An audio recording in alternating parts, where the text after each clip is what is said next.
আল্লাহ পাকের দরবারে লাখ কোটি শুকরিয়া, যেই মহান রব্বে করিম আমাদেরকে শ্বাসরুদ্ধকর অবস্থায় জান্নাতের বাগানে বসার তৌফিক দান করেছেন। এজন্য আমরা অন্তরের অন্তঃস্থল থেকে শুকরিয়া আদায় করি। উচ্চকণ্ঠে মুসলমানের আওয়াজে সকলেই বলি আলহামদুলিল্লাহ। আমি আপনাদের সামনে আল্লাহ পাকের কালাম থেকে একটি আয়াত তেলাওয়াত করছি। নবীজির হাদিস থেকে একটি হাদিসও আপনাদের সামনে আমি পেশ করছি। এই আয়াত এবং হাদিসকে সামনে রেখে আপনাদের সামনে কিঞ্চিত পরিমাণ আলোকপাত করার চেষ্টা করব ইনশাআল্লাহ। আল্লাহ তাআলা যদি আমার উপরে ওনার রহমত শামিলে হাল হয়, ইনশাআল্লাহ হতে পারে এই আলোচনার দ্বারা আমার আপনার জিন্দিগির মোড় ঘুরে যেতে পারে। কথা ঠিক না? কিন্তু এই ঠিকে আমার আলোচনা আসবো না, আলোচনা আসবো এই বুড়া বুড়া আলোচনা। কথা বুঝেন নাই? কথা বুঝেন নাই? এই তো আওয়াজই হয় না, আরো জোরে আওয়াজ করেন। আওয়াজ হয় না। হাত উপরে তুলেন তো, হ্যাঁ একটু নাড়াচাড়া দেন আঙ্গুলগুলা, হ্যাঁ নাড়াচাড়া দেন। বলেন নারায়ে তাকবীর, নারায়ে তাকবীর। উঁচা করেন একটু সুন্দর করে, কিপটামি করে কেউ কেউ এমনি এমনি রাখে, বুঝি না। হ্যাঁ নামান, নিচে নামান। এই মাহফিলে বসছেন, সুবহান আল্লাহর আওয়াজ জুড়ে করবেন। কথা ঠিক আছে? তারপরে আলহামদুলিল্লাহর আওয়াজ জুড়ে করবেন। কারণ কি, নবীজি সাল্লাল্লাহু আলাইহি সাল্লাম বলেন, মান ক্বালা সুবহানাল্লাহিল আযীম গুরিসাত লাহু নাখলাতুন ফিল জান্নাহ। যে সুবহানাল্লাহ বলে তার ইয়াকিন রাখতে হবে জান্নাতের ভিতরে তার জন্য একটা আল্লাহ তাআলা খেজুর গাছ রোপণ করে দেন। এই যে বলছেন এখন এই মুহূর্তে যেই জুড়ে বলছেন, যত জুড়ে ফেরেশতারাও তত তাড়াতাড়ি তত সুন্দর একটা খেজুর গাছ রোপণ করছে। আর যদি সুবহানাল্লাহ মরাল্লা হয়, আস্তে আস্তে হয়, খেজুর গাছ হয়, এটাই যে এরকমই ডঙ্গের হয়। কথা বুঝেন না? এই হলো অবস্থা। আর মাঝে মাঝে একটু পাগলের ভাব ধরতে হয়, বুঝেন নাই? আল্লাহ পাক পছন্দ করেন। কিছুক্ষণ আগে হুজুর আলোচনা করছেন, মুমিনের ডাক আল্লাহর আরশ কাঁপে। কার আরশ কাঁপে? আল্লাহর আরশ কাঁপে। তো ওই ডাক তো সবাই দেয়, ডাকের ভিতরে একটা ভাব আছে, একটা ফিলিংস আছে, একটা আকর্ষণ, একটা সিস্টেম আছে, বিরহ আছে।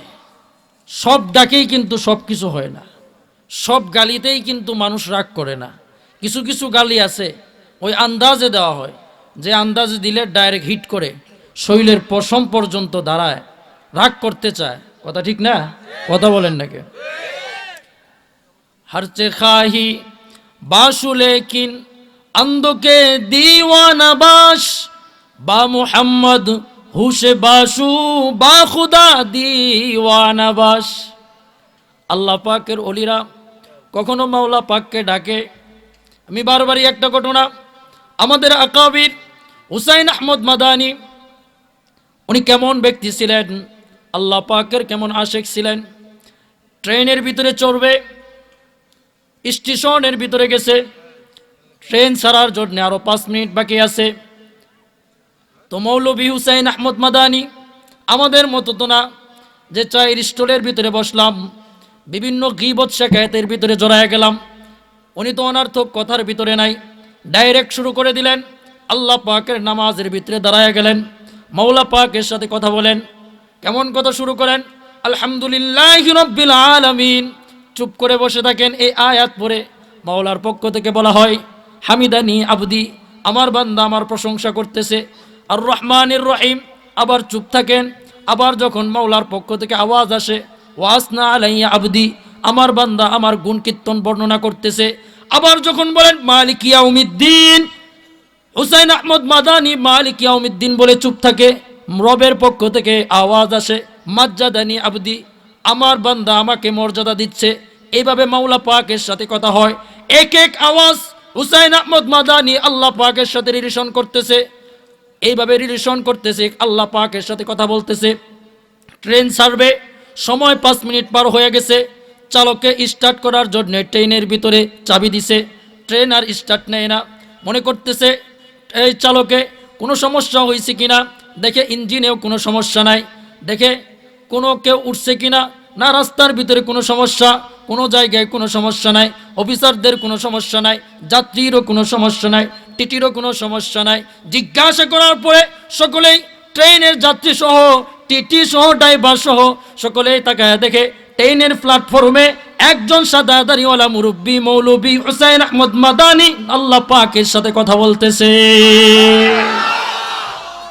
হরচে কাহি বাসু লেকিন अंदुके दीवाना बाश बा मुहम्मद हुशे बाशु बा खुदा दीवाना बाश। अरे अनेक पागल तो पाওয়া যায়। तमन्ना दर्द दिल की है तू कर खिदमत फकीरों की, ए दौलत नहीं मिलती शाहों के खजीनों में। तमन्ना दर्द दिल की है तू कर खिदमत फकीरों की। এই সমস্ত মৌলভী হুসাইন আহমদ মাদানির মতো ফকিররা যে সমস্ত খেদমত করে গেছেন, এই সমস্ত খেদমতের দৌলত আর কোথাও মিলবে না। কথা বলেন ঠিক কি ঠিক না? কোথাও মিলবে? এটি হলো আলেম উলামা। আজকে বাংলাদেশ আমরা স্বাধীন দেশ পাইছি। কথা বলেন, পাই নাই? পাইছি। এ দেশ পাকিস্তান থেকে স্বাধীন হয়েছে। আবার এই ইস্ট, ভারত, পাকিস্তান এগুলাকে ওই ইউরোপীয়দের হাত থেকে স্বাধীন কারা করেছিলেন? আমাদেরই আকাবির হুসাইন আহমদ মাদানী, মাহমুদ হাসান দেওবন্দি, যাদের আন্দামান দ্বীপে 3.5 বছর বয়স, তার 3.5 বছর পর্যন্ত গরম লোহার শিকের পিটানি খেয়ে যারা ব্রিটিশদের বিরুদ্ধে লড়াই করছেন, ইতিহাস আছে। যাদেরকে শকরের চর্বির ভিতরে পেঁচায়া আগুনে নিক্ষেপ করা হয়েছে এই পাক ভারত উপমহাদেশকে স্বাধীন করার জন্যে, তারা কেমন ত্যাগ স্বীকার করছেন ইতিহাস আছে। সেই দিল্লির চাটনি চট থেকে নিয়ে খাইবার গিরিপথ পর্যন্ত 300 কিলোমিটার লম্বা রাস্তার মধ্যে প্রকাশ্যে জিন্দা জীবিত আলেম উলামাদেরকে জবাই করে করে প্রত্যেকটা গাছে গাছে ঝুলায় রাখছে। ওই সময় সাধারণ কোনো পাবলিক ছিল না। আলেম উলামাদের ইতিহাস, যাদেরকে, যারা বুখারী সিনার ভিতরে আছে, যাদের দিলের ভিতরে লৌহে মাহফুজ আল্লাহ পাকের কালাম, তাদেরকে গাছে গাছে ঝুলাইছে। 40 জন আলেমকে গুলি করে হত্যা করছে, বাকি 40 জনকে নদীর ভিতরে ফেলে ডুবিয়ে চুবিয়ে চুবিয়ে মারছে। আলেমদেরকে বলছে সিলিন্ডার করো। আকাবির দেওবন্দা বলছে 1 সেকেন্ডের জন্যেও দেওবন্দি মুল্লারা এই পাক ভারত উপমহাদেশের স্বাধীনতার জন্য লড়তেছে, জিহাদ করতেছে। এরা মরতে পারে কিন্তু স্বাধীনতার পক্ষে 1 বিন্দু পরিমাণ পিছনে হটতে পারে না। দেশের স্বাধীনতার পক্ষে তারা কাজ করে জীবন দিয়ে দিবে। কথা বলেন ঠিক কি ঠিক না? আজকে যারা এই স্বাধীন বাংলাদেশ পাইছে মনে করতেছে এর পিছনে আলেমদের কোনো হাত নাই। আমি পরিষ্কার বলতেছি, এই দেশ স্বাধীনের পিছনে সর্বপ্রথম শাহ ওলিউল্লাহ মুহাদ্দিসে দেহলভী, তার ছেলে শাহ আব্দুল আজিজ মুহাদ্দিসে দেহলভী যেই ফতোয়া দিয়েছিলেন, তিনি ছিলেন মুফতি। ফতোয়া দিয়েছিলেন মসজিদের ভিতরে বসতে বলেছিলেন ইংরেজরা, আর শাহ আব্দুল আজিজ বলে মসজিদের ভিতরে কেন বসবো? মসজিদ নামাজের জায়গা, নামাজের টাইম হবে, মুয়াজ্জিন আজান দিবে, নামাজ পড়ার জন্য মসজিদে আমরা আগমন করব। এর পরবর্তী সময় তোরা বাতিল ইংরেজ বিনিয়ারা ইউরোপিয়ারা আমাদের দেশকে যে চুষে চুষে খাচ্ছিস, তার বিরুদ্ধে আমরা জিহাদ করব। শুধু মসজিদে বসে বসে সুবহানাল্লাহ বলার জন্য আমরা নয়। কথা বলেন ঠিক কি ঠিক না?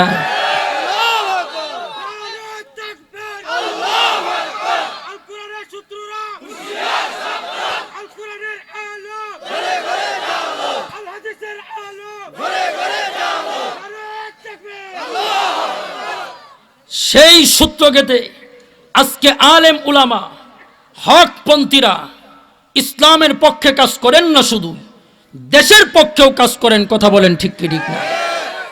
দেশের স্বাধীনতার উপরে যদি, বাংলাদেশের স্বাধীনতার উপরে যদি কোনো রকম আঘাত আসে, আমাদের পার্শ্ববর্তী দেশ থেকে আমি গ্যারান্টি দিয়া বলি, আমি কাবা শরীফের রবের উপরে কসম কেটে বলতে পারি, এই দেশের আলেম উলামা এবং কওমি মাদ্রাসার ছাত্ররাই সর্বপ্রথম, তারা যদি কোনো অস্ত্র না পায়, তাদের সেই রাস্তায় হেঁটে তাদের দুইটা হাত নিয়ে কলিজা ছিঁড়ে দেশকে রক্ষা করার জন্য নেমে যাবে। কথা বলেন ঠিক কি ঠিক না?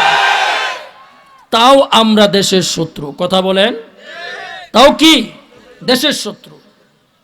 আজকে আমাদের আলেম আল্লামা মামুনুল হক, নাম কি? জুড়ে বলেন নামটা। নাম কি? আল্লামা মামুনুল হক। আমরা সকলেই আল্লামা মামুনুল হক। কথা বলেন। আল্লামা নুরুল ইসলাম অলিপুরি বলেন, আমরা মামুনুল হকের কণ্ঠস্বর, মামুনুল হক আমাদের কণ্ঠস্বর। কথা বলেন ঠিক কি ঠিক না? বর্তমান জামানায় চতুর্মুখী চাপের ভিতরে ইসলামের পক্ষে যে ব্যক্তি আজকে কাজ করতেছেন, শায়েখ আল্লামা মামুনুল হক, যাকে আজকে নুরুল ইসলাম অলিপুরি থেকে শুরু করে বাংলাদেশের বিশিষ্ট বিশিষ্ট উলামায়ে কেরাম যে মামুনুল হককে আজকে হক বলতেছেন, যার ব্যাপারে সমস্ত হকপন্থী উলামায়ে কেরাম বলতেছেন যে একজন জামানার ভিতরে, গত কয়েকদিন আগেই নান্দাল চৌরাস্তায় আমার প্রোগ্রাম, আল্লামা আব্দুল কুদ্দুস সাহেব পীর সাহেব, ওনার সাথে একই গাড়িতে আমি যাচ্ছি, ওই মুহূর্তে বলতেছেন যে জামানার উমর যদি দেখতে চাও, আল্লামা মামুনুল হকের দিকে তাকায় থাকো। আল্লামা মামুনুল হক আমাদের জান, আমাদের কলিজা। কথা বলেন ঠিক কি ঠিক না? আমাদের হৃদয়ের স্পন্দন। আল্লামা মামুনুল হক আজকে আমাদের রক্তের ভিতরে মিশে আসেন। পরিষ্কার বলছি, আল্লামা মামুনুল হক তিনি একজন মানুষ না, তিনি নাইবে রসুল।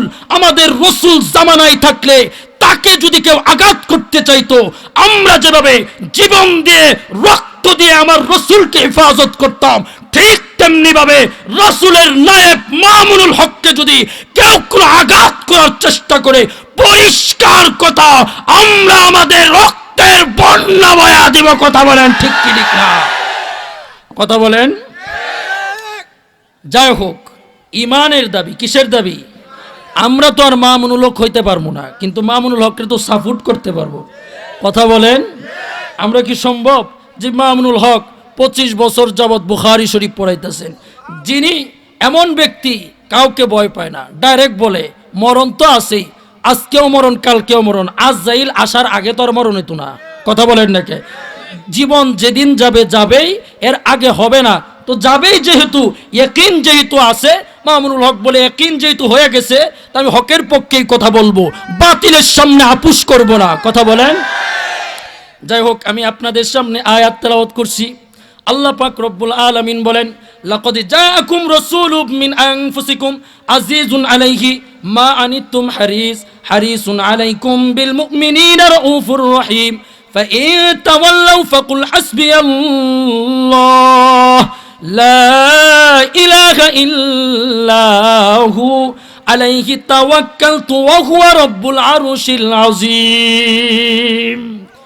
আরো আস্তে গুণ বেটটা নেবার রাইট করে জায়গা দিত না তো? দিব নাকি? হ্যাঁ, জায়গা দিব। জুড়ে বলেন আল্লাহু আকবার। এই আয়াত আল্লাহ পাক রব্বুল আলামিন আমার আপনার নবী, বিশ্ব নবী, দু জাহানের বাদশাহ নবী জনাবে মুহাম্মদুর রাসূলুল্লাহ সাল্লাল্লাহু আলাইহি ওয়াসাল্লাম নবীর শানে নাজিল করেছেন। নবীজি আমাদের প্রতি কেমন প্রিয় ছিলেন, নবীজি আমাদেরকে কেমন মুহাব্বত করতেন, কেমন ভালোবাসতেন, অনেক মুহাব্বত করতেন, অনেক ভালোবাসতেন। আল্লাহর নবীকে আল্লাহ পাক বলেন, লাকাদ জাআকুম রাসূলুম মিন আনফুসিকুম আজিজ, আপনি তো আপনার উম্মতের প্রতি আজিজ, অনেক প্রিয়। আপনার উম্মত যদি পায়ের ভিতরে একটা কাঁটা লাগে, যেমন আপনার উম্মত কষ্ট পায়, আপনি ওই উম্মতে যতটুকু কষ্ট পায়, এর চাইতেও বেশি কষ্ট আপনি বিশ্বনবী পান। আমি আর আপনি যদি এই জায়গায় কষ্ট পাই, নবীজি রওজা মুবারকের ভিতরে আমি আপনি যতটুকু কষ্ট পাইলাম, কোনো কিছু হওয়ার কারণে বিশ্ব নবী আর চাইতেও বেশি কষ্ট পান। আল্লাহ পাক বলেন, ফালাআল্লাকা বাখিউন নাফসাকা আলা আসারিহিম ইল্লাম ইউমিনু বিহাদাল হাদিসি আসাফা। আল্লাহ পাক বলেন, আপনি তো টেনশন করতে করতে হার্ট স্ট্রোক করবেন। সুবহানাল্লাহ বলেন। সেই নবী ভালোবাসেন। ভালোটা কেমন বাসেন? দুনিয়াতেও বাসেন। তায়েফের ভিতরে দিন প্রচার করার জন্য বিশ্ব নবী গেছেন, দিন প্রচার করবেন। এখন তায়েফের ভিতরে গেছেন, তায়েফবাসী নবীজিকে আক্রমণ করে, যেই নবীর গায়ের ভিতরে একটা মশা মাছি পর্যন্ত বসা হারাম, সেই নবীকে আক্রমণ করে, আক্রমণ করতে করতে নবীজিকে বেহুশ করে দেয়। এরপরে তায়েফের ফিরিস্তা আসে, তায়েফের পর্বতের ফিরিস্তা আসে নবীজির কাছে, জিবরিল আসে, মিকাইল আসে, আইসা বলে আল্লাহর নবী আপনি শুধু একটু পারমিশন দেন, এই তায়েফবাসীকে তায়েফের পাহাড়ে চাপা দিয়া এদেরকে ধ্বংস করে দেওয়া হবে। বিশ্ব নবী, আকায়ে নামদার নবী, তাজদারে মদিনা নবী জনাবে মুহাম্মদুর রাসূলুল্লাহ সাল্লাল্লাহু আলাইহি ওয়াসাল্লাম নবী, উনি বলেন আল্লাহুম্মা হদি কওমি ফাইন্নাহুম লা ইয়ালামুন। আল্লাহু আকবার, আরো জোরে বলেন মে। বিশ্ব নবী বলেন আল্লাহ রে, আমাকে তো তুমি পাঠাইছো দ্বীনের দাওয়াতের জন্য, তোমার দিনকে জিন্দা করার জন্য। আল্লাহর নবী আল্লাহ পাককে বলে আমার উম্মত আমাকে কষ্টে জর্জরিত করতে পারে, কিন্তু আজকে যদি আমি এদের জন্য বদদুয়া দেয়া জাহান্নামী হয়ে যাবে, আমি রহমাতুল লিল আলামিন রক্তে রঞ্জিত হতে পারি, কিন্তু আমার উম্মতকে আমি জাহান্নামী বানাইতে পারি না। মহব্বত কম না বেশি? আরো জুড়ে বলেন। বেশি করেন, দুনিয়াতেও বেশি করেন, আখিরাতে কেমন করবেন? জিবরিল নবীজির কাছে আসছেন, নবীজির আয়াত যখন শেষ হয়ে যাবে ওই মুহূর্তে জিবরিল আসছেন, আয়েশা বলেন আজরাইল আপনার সাথে দেখা করতে চায়। নবীজিকে যখন বলছে, নবীজি বলে তুমি কি বলো, আজরাইল দেখা করলে তো সময় আমার শেষ। জিবরিল বলে আল্লাহ পাক তো আপনার জন্য সাজুগুজু করে বসে আছে আপনার সাথে সাক্ষাৎ করার জন্য, আপনি রাজি হয়ে যান, ওখানে যাওয়াই আপনার জন্য বেটার হবে। এখন কি করা যায়? আজরাইল আসছে, এই মুহূর্তে জিবরিলকে বিশ্ব নবী বলেন আমি তো রহমাতুল লিল আলামিন, এতদিন তো আমার উম্মতকে আমার পাকনার ভিতরে, রহমতের পাকনার ভিতরে ডাইকা রাখতাম আমার উম্মতকে, শয়তান সে সুবল বেড়ে জাহান্নামে নিতে পারতো না। আজকে আমার আল্লাহকে জিজ্ঞাসা করে আসো, আমি যেদিন দুনিয়া থেকে চলে যাব, আজকে যে চলে যাব, এরপরে আমার উম্মতের সাথে কি ব্যবহার করা হবে। জিবরিল রবের কাছে গেছে, যা বলে এই তো বলে আপনার হাবিব। আল্লাহ পাক বলেন কি বলে আমার হাবিব? আমি তো কোরআনের ভিতরে আয়াত দিয়া দিছি, ওয়ালা সাউফা ইউতিকা রাব্বুকা ফাতারদা। জিবরিল যাও আমার হাবিবকে বলে দাও, আমার হাবিব যতক্ষণ পর্যন্ত খুশি না হবে আমি আল্লাহ পাক আমার হাবিবকে আমি ততক্ষণ পর্যন্তই দিতে থাকবো। সুবহানাল্লাহ, সামনে কয় পিছে আর কয় না? আরো জুড়ে বলেন সুবহানাল্লাহ। কেমন ভালোবাসবেন আল্লাহ পাক? বলে আল্লাহ পাককে জিবরিল যায় বলে আপনার হাবিবের উম্মতকে কতজনকে ক্ষমা করবেন? বলে 4 ভাগের 1 ভাগ। ও না হবে না, বলে 3 ভাগের 1 ভাগ। ও না। এইভাবে বলতে বলতে আল্লাহ পাক এক মুহূর্তে বলেন যাও আমার হাবিবকে যায় বলো তার উম্মতকে আমি দেখশন করব, এবং কিয়ামতের ময়দানে আমার বিশ্ব নবীকে শাফাআতে কুবরার সেই মর্যাদার মুকুটটা দিয়া দিব। নবীজিকে সাহাবায়ে কেরাম বলে হাবিব আপনাকে তো আল্লাহ পাক বলছে ওয়ালা সাউফা ইউতিকা রাব্বুকা ফাতারদা, আল্লাহ পাক আপনাকে দিতেই থাকবে যতক্ষণ আপনি খুশি না হবেন, তো আপনাকে তো দিতেই থাকবে, আপনি কখন খুশি হবেন? বলে আমি তখনই খুশি হব যতক্ষণ পর্যন্ত আমার একটা উম্মতকে আমি বাকি রাখবো, যতক্ষণ পর্যন্ত আমার একটা উম্মত বাকি থাকবে জান্নাতে না যাবে ততক্ষণ পর্যন্ত আমি মুহাম্মদ খুশি হব না। সাহাবায়ে কেরাম বলে আপনাকে তাহলে কোথায় পাওয়া যাবে? কিয়ামতের ময়দানে তো অনেক মানুষ থাকবে, বর্তমানে তো 700 কোটি, ওখানে তো আউয়াল আখিরের মানুষ থাকবে, আপনাকে আমরা কোথায় পাবো? বিশ্বনবী বলে আমাকে হাউজে কাউসারে পাইবা, এরপরে আমাকে মিজানের পাল্লার কাছে পাইবা, এরপরে আমাকে ফুলসিরাতের পরে পাইবা। নবীজিকে সাহাবায়ে কেরাম বলে আপনি হাউজে কাউসারের পরে কেন দাঁড়ায় থাকবেন? নবীজি বলে আমার আখিরি জামানার গুনাহগার উম্মতগুলো আসবে, হারাম খায় নাই, সুদ খায় নাই, ঘুষ খায় নাই, তৃষ্ণার অন্তর নিয়ে আসবে, আমি রহমাতুল লিল আলামিন রহমতের হাত নিয়ে হাউজে কাউসারের পানিটা নিয়ে তার জন্য অপেক্ষায় থাকবো, সে আসবে, আমি পান করাবো। আমি বিশ্ব নবী বলতেছি একবার পান করার পরে আর কোনোদিন তার কোনো পিপাসা লাগবে না। কেমন কেমন নবী হাউজে কাউসারে বলে নবীজিকে সাহাবায়ে কেরাম আপনি মিজানের পাল্লায় কেন? নবীজি বলেন আমি মিজানের পাল্লায় এই জন্যে থাকবো যে আমার কোন আখিরি জামানার গুনাহগার উম্মত তার গুনার কারণে তার বদ আমলের পাল্লা ভারী হয়ে যাবে। এই কারণেই থাকবো আমি রহমাতুল লিল আলামিন ওই জায়গায় দাঁড়াইয়া রবের কাছে সুপারিশ করে আমার গুনাহগার উম্মতের নেক আমলের পাল্লাটা ভারী করে চিরদিনের জন্য জান্নাতি বানানোর চেষ্টা করব। সুবহানাল্লাহ, জোরে বলেন। বলে ফুলসিরাতের পারে কেন? ফুলসিরাতের পারে এই জন্যে দাঁড়ায় থাকবো আমার গুনাহগার উম্মত জাহান্নাম, আমার গুনাহগার উম্মত জান্নাতে যাবে, ফুলসিরাত পার হবে।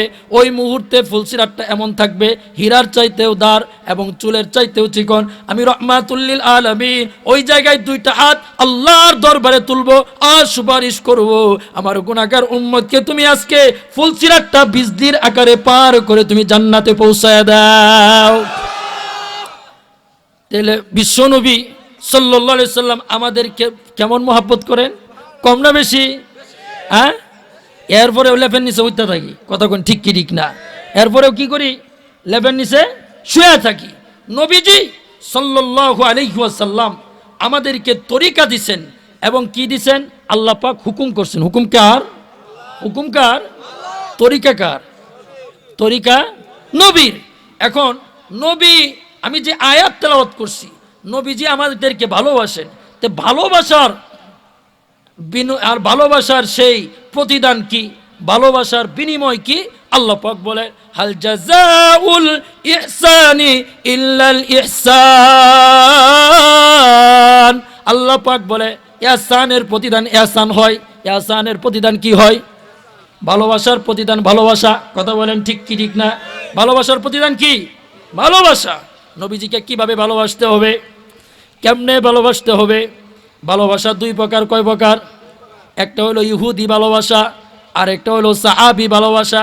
হযরতে মুসা আলাইহিস সালাতু ওয়াস সালাম ফেরাউনের বিরুদ্ধে যুদ্ধ করবে। মুসা আলাইহিস সালাতু ওয়াস সালামকে বনি ইসরাইল বলে আপনি আর আপনার রবই করেন, আমরা কিন্তু যুদ্ধ করতে যাব না। এটা হলো ইহুদি ভালোবাসা। এটা কিসের ভালোবাসা? ইহুদি ভালোবাসা। কিন্তু আমার আপনার নবী সরওয়ারে দু আলম নবী, দু জাহানের বাদশাহ নবী বদর যুদ্ধে ডাক দিছেন। এখন ওই দিক থেকে কাফের আসে 1000, সকলের সাথে লৌহ বর্ম আছে, তারপরে বিভিন্ন যুদ্ধ অস্ত্র আছে, কিন্তু এই দিক দিয়ে 313 জন। বিশ্ব নবী টেনশনে আছেন, পরামর্শের জন্য বলছেন সাহাবায়ে কেরামকে আশিরু, তোমরা আমাকে পরামর্শ দাও। মিকদাদ ইবনে আসওয়াদ দাঁড়ায় বলেন, ও আল্লাহর নবী, আপনি কি আমাদেরকে মনে মনে ভাবতেছেন বনি ইসরাইলদের মতো যেভাবে তারা জবাব দিয়েছে হযরতে মূসাকে, সেই জবাব কি আমরা দিব নাকি? আরে না, আমরা সেই জবাব দিব না। আমরা আপনার ডানে বামে এবং সামনে পিছনে থেকে এই কাফেরদের বিরুদ্ধে বদর প্রান্তে আমরা যুদ্ধ করে আপনাকে বিজয় দান করব। এটা হলো সাহাবী ভালোবাসা। কিসের ভালোবাসা? সাহাবী ভালোবাসা। আজকে মুসলমানদের কোরআনের উপর, ইসলামের উপর, নবীজির হাদিসের উপর, ইজ্জতের উপরে আজকে আক্রমণ করা হইতেছে।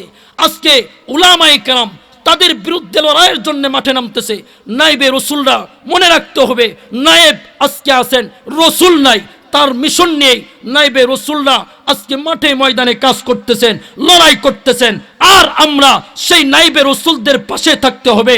সাহাবীদের মতো যে মনে করতে হবে নাইবে রসুলরা মাঠে নামতেছেন, মিকদাদ ইবনে আসওয়াদের সুরে সুর করে বলতে হবে, মামুনুল হক সামনে এগোতে থাকো, মুক্তির বিরুদ্ধে জিহাদ ঘোষণা করো, ডান থেকে বাম থেকে আমরা আসি, 1 ইঞ্চি পরিমাণ পেছনে হটবো না, রক্ত দেব। কথা বলেন ঠিক কি ঠিক না?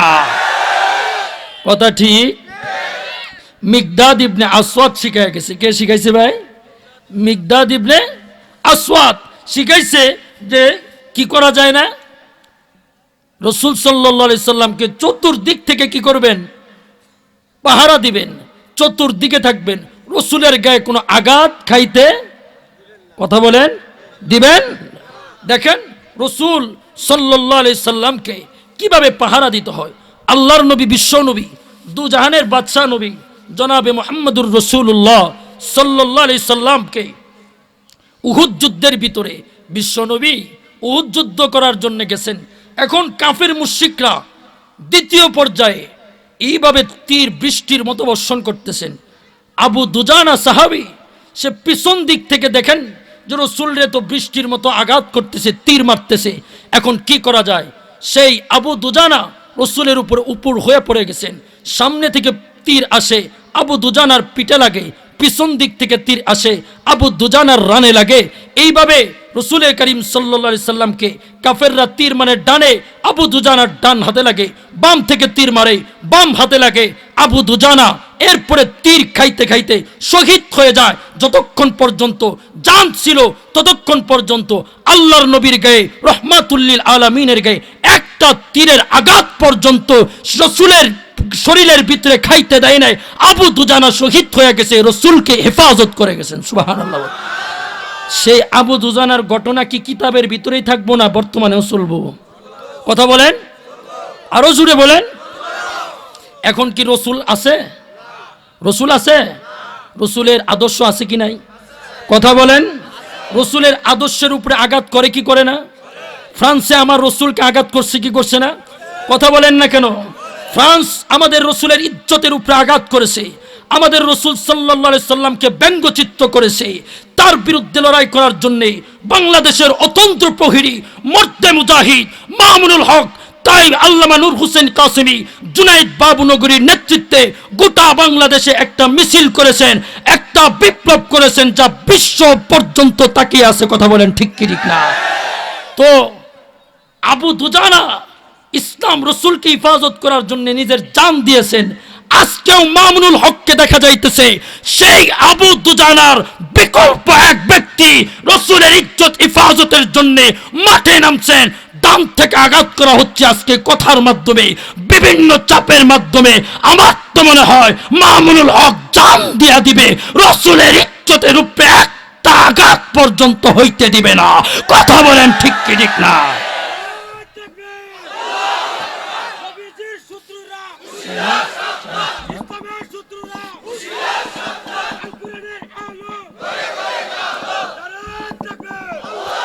কথা বলেন ঠিক কি ঠিক না? যাই হোক, আমি বলতেছি রসুল করিম সাল্লাল্লাহু আলাইহি সাল্লাম তো আমাদেরকে এত ভালোবাসলো, এত রক্ত দিল এই ইসলামটাকে আমাদের পর্যন্ত আনার জন্যে। এখন আবু দুজানার কাজ করতেছেন বর্তমানের উমর। কথা বলেন ঠিক কি ঠিক না? উমরটার নাম কি? মামুনুল হক। নাম কি? মামুনুল। এইবার আসেন আবার কেমন ভাবে ভালোবাসতে হবে? জান দিয়ে দেওয়া যাবে, রহমাতুল্লিল আলামিনের গায়ে কিন্তু কি দেওয়া যাবে না? আঘাত খাওয়া যাবে না, আঘাত দেওয়া যাবে না আমাদের জীবন থাকতে। এবার আসেন আরো ভালোবাসবেন কিভাবে? একজন এই যে জীবন দেওয়াটা রসুলের জন্য, এটা কি বিফল না সফল? নাম এটা কি বিফল না সফল? সফলতা। কেমন সফলতা? রসুলের এক সাহাবী হারাম ইবনে মিলহান। নাম কি? হারাম ইবনে মিলহান। হারাম ইবনে মিলহানকে আল্লাহর নবী, বিশ্ব নবী, দুজানের বাদশা নবী জনাবে মুহাম্মদুর রাসূলুল্লাহ সাল্লাল্লাহু আলাইহি ওয়াসাল্লাম নবী উনি বলছেন, যাও আমর ইবনে তুফাইলের কাছে আমার ইসলামের দাওয়াত নিয়ে যাও। ইসলামের দাওয়াত নিয়ে গেছে আমর ইবনে তুফাইল। সে ছিল দুরাচার ব্যক্তি, সে ছিল খুব কঠিন খারাপ ব্যক্তি, সে সীমার ব্যক্তি ছিল, সন্ত্রাসী ছিল। আমর ইবনে তুফাইলের কাছে যখন চিঠি নিয়ে গেছে, পিছন দিক থেকে আমর ইবনে তুফাইল ইঙ্গিত করছে একজন গুপ্তঘাতককে যাও একে হত্যা করো খঞ্জর মেরে। পিছন দিক থেকে পিঠ দিয়া খঞ্জর মারছে, কলিজাটা ব্যাট করে বুকটা চিরে খঞ্জরটা বের হয়েছে, রক্ত গড় গড় করে পড়তেছে। রক্তগুলা সামনে নিছে আর নিয়া বলে, ফুস্তু রব্বিল কাবা, ও কাবার রব, আমি কসম কাইটা বলতেছি আমি সফল হয়ে গেছি। ও মুসলমান, পরিষ্কার বলছি, নবীর ইজ্জত রক্ষার জন্য রক্ত ঝরতে পারে, কারাবন্দী হইতে পারে, ইজ্জত আবরু লুটিয়ে যাইতে পারে, সেই যাওয়াটাকে বিফল মনে করা যাবে না, সফল মনে করতে হবে, সফল মনে করতে হবে। কথা বলেন ঠিক কি ঠিক না? কি মনে করতে হবে? সফল। নেতার জন্য জীবন দেওয়া বিফল। কথা বলে, যেই নেতা ইসলামে নাই, ইসলামের শরীয়ত মানে না, তার জন্য জীবন দেওয়াটা সফল না বিফল? কথা বলেন, সফল না বিফল? বিফল। আর বিশ্বনবীর জন্য জীবন দেওয়াটা, বিশ্বনবীর জন্য জীবন দেওয়াটা সফল। এবার আসেন জনাবে মুহাম্মদুর রাসূলুল্লাহ সাল্লাল্লাহু আলাইহি ওয়াসাল্লাম নবীকে আমাদের কিভাবে জীবন দেওয়াটাও সফল পাইলাম এবং কিভাবে আমাদের রক্ষা করতে হবে এটাও পাইলাম। কথা বলেন ঠিক কি ঠিক না? এখন নবীজি সাল্লাল্লাহু আলাইহি সাল্লামকে যদি বলা হয় তোমরা নবীজির ইজ্জতকে বাদ দাও, তোমরা নবীজিকে ভুলে যাও, তোমরা নবীজির কয়েকটা টাকা দিলাম এই জন্যে আন্দোলন করবা না, নবীজিকে যাই কিছু বলা হোক এটাকে আমরা মানবো? হ্যাঁ, নবীজির সাহাবী হযরতে খুবাইব ইবনে আদি রাদিয়াল্লাহু তাআলা আনহু বদর যুদ্ধের ভিতরে তিনি অনেক ভালো একজন সৈন্য প্রধান ছিলেন, একটা বিপ্লব তিনি অত্যন্ত গুরুত্বপূর্ণ অবদান রাখছেন। সেই সাহাবীকে কাফের মুশরিকরা আটক করছে, আটক করার পরে এখন বলতেছে ফাঁসির কাস্টে ঝুলাইছে, ফাঁসির কাস্টে ঝুলাবে, এই মুহূর্তে বলতেছে তোমাকে মৃত্যু দেওয়া হবে। এই মুহূর্তে কাফেররা বলে তুমি শুধু একটা কথা স্বীকার করো, তুমি একটা কথার ভিতরে সন্তোষ প্রকাশ করো, তোমাকে ক্ষমা করে দিব। বলে কি কথা? কাফেররা বলে তুমি শুধু বলো যে এইখানে তুমি না থাইকা যদি এই ফাঁসির কাস্টে আজকে মুহাম্মদকে ঝুলানো হইতো, মুহাম্মদকে ঝুলানো হবে না, শুধু বলো মুহাম্মদকে যদি ঝুলানো হইতো তুমি রাজি থাকতা। হযরতে খুবাইব ইবনে আদি বলে আরে কি মনে করতেছিস? তুমি মনে করতেছো যে আমার জীবন তুমি ক্ষমা করে দিবা, মুহাম্মদ শুধু এখানে ঝুলবে, এতটুকু কথাই যদি আমি সন্তোষ প্রকাশ করি? আরে না, খুবাইব ইবনে আদি বলে এটা কোশ্চিন কালেও হতে পারে না, মুহাম্মদুর রাসূলুল্লাহর পায়ের ভিতরে সামান্য একটা কাঁটা ফুটবে, এর বিনিময়ে আমার জীবনটা আমি পেয়ে যাব, আমার জীবনটা আমার রক্ষা হবে। আমি খুবাইব ইবনে আদি এটা কখনো বরদাস্ত করতে পারি না। আজকে দেখবেন কিছু তরকারি মার্কা আলেম আছে কি নাই?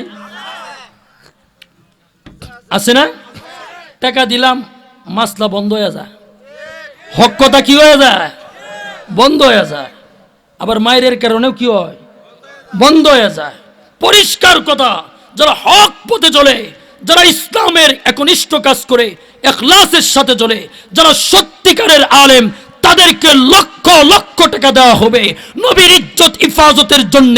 তারা মাঠে নামবে, লক্ষ লক্ষ টাকা নেবে, পজিশন ওলা ব্যক্তি টাকা নিয়ে বলবে যে তুমি রাজপথ ছেড়ে দাও। ওই আলেম হকপন্থী সত্যিকারের আশেকরা যারা সাহাবীওয়ালা মতো সাহাবীদের মতো রসুলকে ভালোবাসেন, তারা বলবে লক্ষ টাকাকে লাত্তি মারি রসুলের ইজ্জতকে হিফাজত করি। কথা বলেন? এটা খুবাইব ইবনে আদি শিক্ষা দিছেন। কে শিক্ষা দিছেন?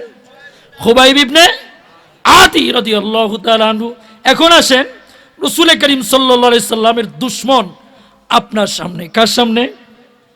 আমার আপনার সামনে। এখন দুশমনকে কি করব? এটাও তো শিক্ষার আছে। দুশমন আমার আপনার সামনে রাসূলকে গালি দিল, রাসূলকে কষ্ট দিল। এখন আমি আর আপনি দুর্বল, আমি আর আপনি কি দুর্বল। নবীজি সাল্লাল্লাহু আলাইহি সাল্লাম বদর যুদ্ধ করার জন্য ডাক দিছেন। দুইজন শিশু বাচ্চা জানতে পারছে আবু জাহেল রসুলকে বেশি কষ্ট দেয়।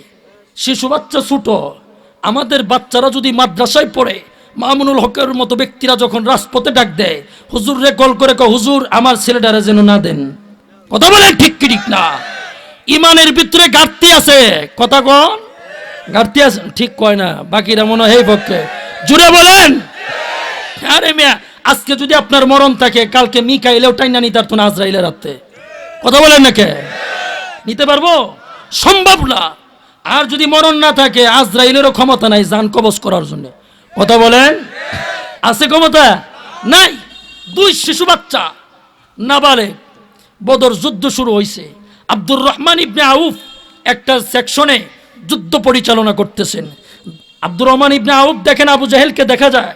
এখন যদি আবু জাহেলকে ধরাশায়ী করতে হয়, তার বিরুদ্ধে যদি মোকাবেলা করতে হয়, হত্যা করতে হয়, তাহলে আমার পাশে দুজন মুজাহিদ দরকার, বড় সড়ো।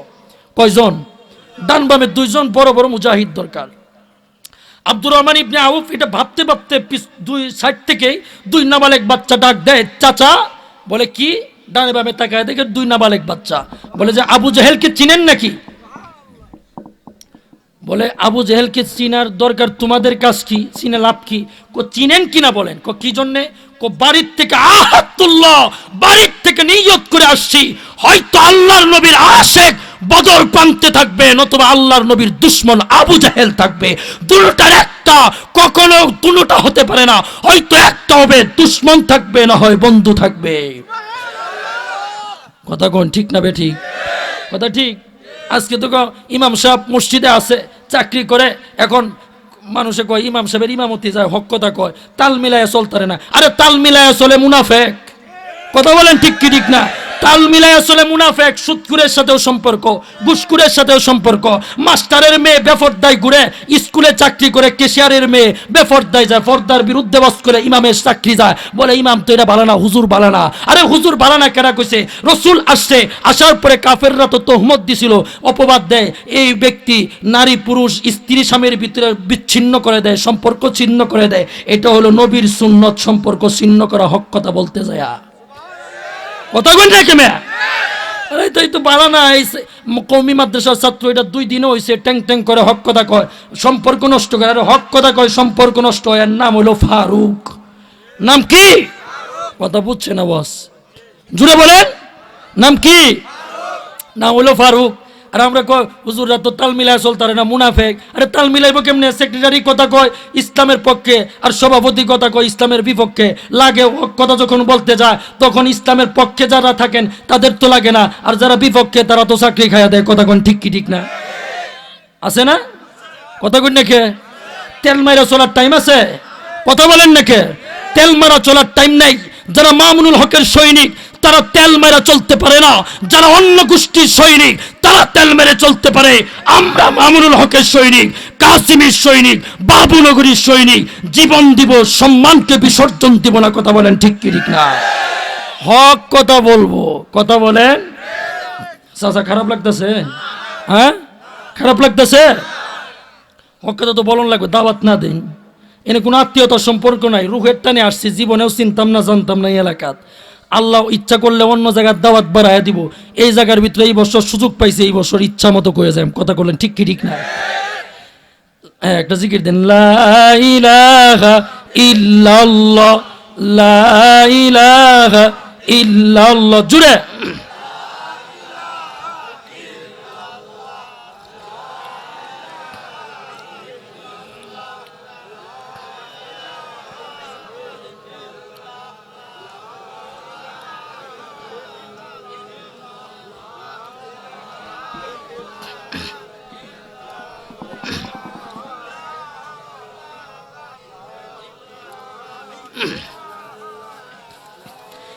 লা ইলাহা ইল্লাল্লাহু মুহাম্মাদুর রাসূলুল্লাহ সাল্লাল্লাহু আলাইহি ওয়াসাল্লাম। এখন ওই 2 শিশু বাচ্চা আব্দুর রহমান ইবনে আউফকে বলে, বাড়িতে নিয়ত করে আসছি, হয়তো আবু জাহেল থাকবো না, আমরা থাকবাম। এখন আব্দুর রহমান ইবনে আউফ আঙ্গুল দিয়ে ইশারা করছেন, বুখারী শরীফের ভিতরে আছে। ইশারাটা করা মাত্র ওই 2টা ছেলে আস্তে আস্তে না, ফলায় ফলায় না, বাস পাখির মতো আবু জাহেলের উপরে আক্রমণ করার জন্য দৌড় দিছে। সুবহানাল্লাহ বলেন। দৌড় যখন দিছে, কিসের মতো দিছে? কিসের মতো? বাস পাখির মতো। আমার আপনার মসজিদ থেকে অথবা বাংলাদেশের আলেমদের থেকে ডাক আসতে পারে, আল্লাহর নবীর দুশমন চিহ্নিত। আমার আপনার তখন প্রত্যয় দিতে হবে, একটা শিক্ষা নিতে হবে। ওই বদর প্রান্তের 2 শিশু বাচ্চা আব্দুর রহমান ইবনে আউফের আঙ্গুল ইশারায় যেভাবে বাস পাখির মতো আবু জাহেলের উপরে আক্রমণ করার জন্য দৌড় দিয়েছে, এই দেশের জুনায়েদ বাবুনগরী কাসিমি মামুনুল হক যদি বলে আল্লাহর নবীর দুশমন এই যে দেখা যাচ্ছে, আমার আপনাকে বাস পাখির মতো আল্লাহর নবীর দুশমনের উপরে ঝাঁপায়া পড়তে হবে। কথা বলেন ঠিক কি ঠিক না? কথা ঠিক না? এবার আসেন, 2 জন শিশু বাচ্চা গেছে, বড় একজন আর একজন ছোট। আবু জাহেল তো ঘোড়ার উপরে চড়া। এখন চড়া কি করা, তার উপরে চড়া। এখন বলে ছোটটা বড়টাকে বলে, বড়টা ছোটটাকে বলে কি করা যায়? ছোটটার বুদ্ধি একটু বেশি। ছোটটা বলে গুড়ার পাওটা কেটে দাও। গুড়ার পাও কাটছে, আবু জাহেল নিচে পড়ছে, আবু জাহেলকে হত্যা করে ফেলছে। এখন 2 শিশু বাচ্চা হত্যা করতেছে। এই মুহূর্তে আশেক কেমন? আমরা তো মশা যদি কামড় মারে আল্লাহর নামে ভুলি, আর যদি রাস্তার ভিতরে কিছু হয়ে যায়, রাজপথে যদি থাকি, লঙ্গি একবারে মনে করুন ফালায়, মনে করুন বাড়িতে দৌড় দেই। কথা বলেন ঠিক কি ঠিক না? উস থাকে না। ওই 2 শিশু বাচ্চা আল্লাহর নবী দুশমনকে যখন হত্যা করে, আবু জাহেলের ছেলে ইকরামা একজন ছেলের এক পাকনার ভিতরে তরবারি দিয়া কূপ দিছে, হাড্ডিটা কাইটা চামড়ার সাথে হাড়টা ঝুলে আসে, এভাবে ঝুলে লল্লর করে নড়ে, তো উনি তো যুদ্ধ করার জন্য ওই বাচ্চাটা সামনের দিকে আগাইতেছে, এই হাতটা ডিস্টার্ব করে, কারণ হাতে তো হাড্ডিটা কাটছে, শুধু চামড়ার সাথে ঝুলে আছে, দৌড় দিতে পারে না। তো এই ডিস্টার্ব যেহেতু করে, এখন কি করা যায়? ওই আল্লাহর নবী সাহাবী শিশু বাচ্চা এই হাতটাকে নিজের পায়ের নিচে রেখে একটা টান দিয়ে ছিঁড়ে ফেলে দিয়ে যুদ্ধের ময়দানে রওনা হয়ে গেছে। ইমানটা কেরম? ইমানটা কেমন? শক্ত। আর আমরার ইমানে এত দুর্বল, যেটা মানে কওয়ানি যায় না। কথা বলেন ঠিক কি ঠিক না? যেটা মানে কি করা যায় না, মানুষের সাথে খালি বলাই যায় ইমান। ইমান আলীর নাম আছে না মানুষের? ইমান আলীর নাম, নাম তো ইমান আলী, হ্যাঁ তো যায় নামাজের টাইমে চাষটলের ভিতরে বসে থাকে। কোন জায়গা? চাষটলে বসে থাকে, নাম ইমান আলী। আসলে কি ভিতরে ভিতরে কি নাই? ইমান নাই, বই তো থাকবো ওই জায়গাতেই। আমরা নাম হয়েছে ইমান, ইমান আলী। নাম কি? ইমান আলী। আর মুসলিম ভাই নাম কি? মুসলিম। আছে না নাম? নাম হয়েছে সবার মুসলিম ভাই, কিন্তু কামের মধ্যে নাই। তো ওই দুই শিশু বাচ্চা কেমন এখন আবু জেহেলকে হত্যা করছে, কিছুক্ষণ পরে বলে যে আমি মারছি, আমি মারছি। সুট্টা বড্ডারে কয়, বড্ডা সুট্টারে কয়। এটা কোয়ার পরে এখন নবীজির কাছে গেছে। নবীজির কাছে যাওয়ার পরে বলে আমি মারছি, আমি মারছি। নবীজি বলেন যে তোমরা দুজনই মারছো, তরবারি আনো। দেখে দুটার তরবারিতে রক্ত। বলে তোমরা দুজনই আল্লাহর নবীর দুশ্মন, আমার দুশ্মন আবু জেহেলকে হত্যা করছো। সুবহানাল্লাহ বলে। আমি আর আপনি দুর্বল, আমি আর আপনি কি দুর্বল, কিন্তু দুশ্মন আবু জেহেল কি ওই সময় কি সবল আছেন না? বাচ্চা দুটার বয়স কত আছেন? আবু জেহেলের চাইতে বড় আছেন না ছোট আছেন? বালেগ আছেন না নাবালেগ আছেন? কথা বলেন। আমরা রিক্সাওয়ালা হইতে পারি, ভ্যান চালক হইতে পারি, মুদির দোকান চালাইতে পারি, কিন্তু মনে করতে হবে নবীর দুশ্মন ক্ষমতায় থাকতে পারে, নবীর দুশ্মন অট্টালিকার মালিক হইতে পারে। পরিষ্কার মনে রাখতে হবে, নবীর দুশ্মন যাই হোক না কেন, সাইয়্যিদুল মুরসালিনের ব্যাপারে তিল পরিমাণ মন্তব্য করবে, পরিষ্কার কথা, পেটায়া তক্তা বানায়া দিতে হবে, তক্তা বানায়া দিতে হবে। কথা কোন ঠিক কি ঠিক না? দুর্বল হইতে পারি, না বলে জাফায়া পড়ব, সাহায্য করবে কে? কথা বলেন। ইউসুফ আলাইহিস সালাতু ওয়াস সালাম ওই জুলাইখা 7 দরজা বন্ধ করছে, জুলাইখার ফান্দাতে বাঁচার জন্য দৌড় দিছে। দরজা 7টায় আটকা, চাবিও নাই উনার কাছে, কিচ্ছু নাই, দৌড় দিছে। আল্লাহ বলে সাইউ মিন্নি, তোর পক্ষ থেকে চেষ্টা করা, ইতমাম মিনাল্লাহ, তো আমার পক্ষ থেকে, তুই চেষ্টা কর, বাকি পুরা করব আমি। কথা বলেন ঠিক কি ঠিক না? বদর যুদ্ধের ভিতরে 313 জন। কয়জন? 313 জন। 313 জন বদর যুদ্ধের ভিতরে। নবীজি আল্লাহর কাছে দোয়া করতেছে, আল্লাহ 313 জনের নিয়ে খুব মেহনত করে 313 জন তৈয়ার করছি, খুব মেহনত করে তবলিগ কইরা। তবলিগ কেরা করছেন? কথা কয় নাকি? নবীজি করছেন না? নবীজি কি আলেম আছেন না ইঞ্জিনিয়ার আছেন? কথা বলেন নাকি? না, নবীজি ব্যারিস্টার আছেন। কি আছেন? কি আছেন? আলেম আছেন না ব্যারিস্টার, ইঞ্জিনিয়ার আছেন? তবলিগের প্রধান কেডা? নবী না? কথা বলেন নাকি? নবীজি সাল্লাল্লাহু আলাইহি সাল্লাম তিনি আলেম আছেন, ইসলামের পক্ষে তবলিগ করেছেন, আলেম করেছেন। নবীজি বলেন ইন্নাল উলামা ওয়ারাসাতুল আম্বিয়া। উলামায়ে কেরাম কিসের ওয়ারেস? নবীর ওয়ারেস। কি জায়গা সম্পত্তির ওয়ারেস? কিসের? এলেমের। কিসের? জায়গা সম্পত্তির ওয়ারিস থাকলে তো হাসান হুসান হইতো। কথা কই নাকি? জায়গা সম্পত্তি নাইগা ওয়ারিস ওই বই কেমনে? আবার জায়গা সম্পত্তি গোটা তামাম আখেরাত এবং দুনিয়া আখেরাতের সবার মালিক আল্লাহ তাআলা কারে বানায়া দিছে? নবীরে বানায়া দিছে। কারে? নবীরে বানাইছে। তো আলেমরা কিসের ওয়ারিস? এলেমের। কেরে? কিসের? এলেমের। এখন যদি বলে কোনো আম মানুষ যে আমি তো ব্যারিস্টার, আমি এখন নবীর ওয়ারিস, কাম হইব? এলেম আছে ভিতরে? কথা কই নাকি? আমরা যদি যাই বলি অপারেশন আমরাই করব, তাহলে রুগী মরবো কি মরতো না? আলেমে অপারেশন করতে পারবো? আলেমে অপারেশন করতে পারবো? অপারেশনের জন্য ডাক্তারই যথেষ্ট। কথা কই নাকি? অপারেশনের জন্য কে যথেষ্ট? ডাক্তার যথেষ্ট। আলেমে যায় যদি বলে ডাক্তারি করব, রুগী মরবে। ডাক্তারে যদি আয়সা বলে আমি ফতোয়া দিব, তাহলে স্ত্রী আর বউ যে আছে, স্বামী আর স্ত্রীর ভিতরে তালাক সেকেন্ডে সেকেন্ডে হইব। কথা কোন ঠিক কি ঠিক না? বিয়া হইব? মনে রাখতে হবে, তুমি ব্যারিস্টার, জজ, ব্যারিস্টার যাই হও না কেন, তুমি মামুর হইতে পারো, কখনো আলেমের সামনে আমির হইতে পারো না। যদি আমির হও তাহলে মনে করতে হইব যে তুমি হলো চাপাবাস। তুমি কি বাস? চাপাবাস। এরকম সমাজে আছে কি নাই? আছে না? মায়ের চাইতে মাসির দরদ বেশি, আছে কি নাই? কথা কয় নাকি? আছে না? আরে বাবারে, আমরা 14 বছর 20 বছর কোরআনের পিছনে খাটতে খাটতে অহন মনে হয় যে কোরআনের আলিফের তর্জমাটাই জানি না। কি জানি না? আলিফের তর্জমায় রব্বির হামহুমা, এখানে একটা আলিফ আছে, এই আলিফে যদি বাদ দেওয়া হয়, মা বাপকে বাদ দেওয়া হয়। আর যদি রব্বানা জলামনা আনফুসানা, ওই এইখানে রব্বানা জলামনা, আদম আলাইহিস সালামরা দোয়া করতেছেন, এখানে এক আলিফ আছে, এটাকে বাদ দিলে আদম হাওয়ারে বাদ দেওয়া হয়। এইভাবে কিছু কিছু আলিফ আছে যে আলিফকে যদি বাদ দেওয়া হয় তো অনেক ক্ষেত্রে অনেক কিছু বাদ হয়ে যায়। তা আলিফের তর্জমাই এখনও আমরা জানি না। আর আমি আর আপনি যদি, আম মানুষ যারা আছি, তারা যদি আলিফের তর্জমা করবার যায়, তাহলে বেজারটা কেরম লাগামু? কথা কোন নাকি? এখন পণ্ডিত আমরা বেশি হয়ে গেছি, কোরআন হাদিস 3 দিন আর 3 মাস 40 দিনের জন্য যায়া মুফতি হয়ে আয়ারে বউ যদি মনে করেন একটু বিদিক ইচ্ছা বাবা চলে, আয়া সেরা তোর লগে চলতাম না, তুই তালাক। পরের দিন আলেমের এনে যায় কয়, বউ যায় কয় আমার তো তালাক দিল, মনে করছিলাম তবলিগে যায় ভালো হইব, যে আরো খারাপ ব্যবহার করে। খারাপ ব্যবহার করবো, এটা হুজুরের চাইতে বেশি বুঝে। কথা বলেন ঠিক কি ঠিক না? যারা উস্তাদের সাথে বেয়াদবি করে, যারা উস্তাদের সাথে বেয়াদবি করে, এদের কপালের ভিতরে সুফল না বিফল? কথা বলেন বিফল।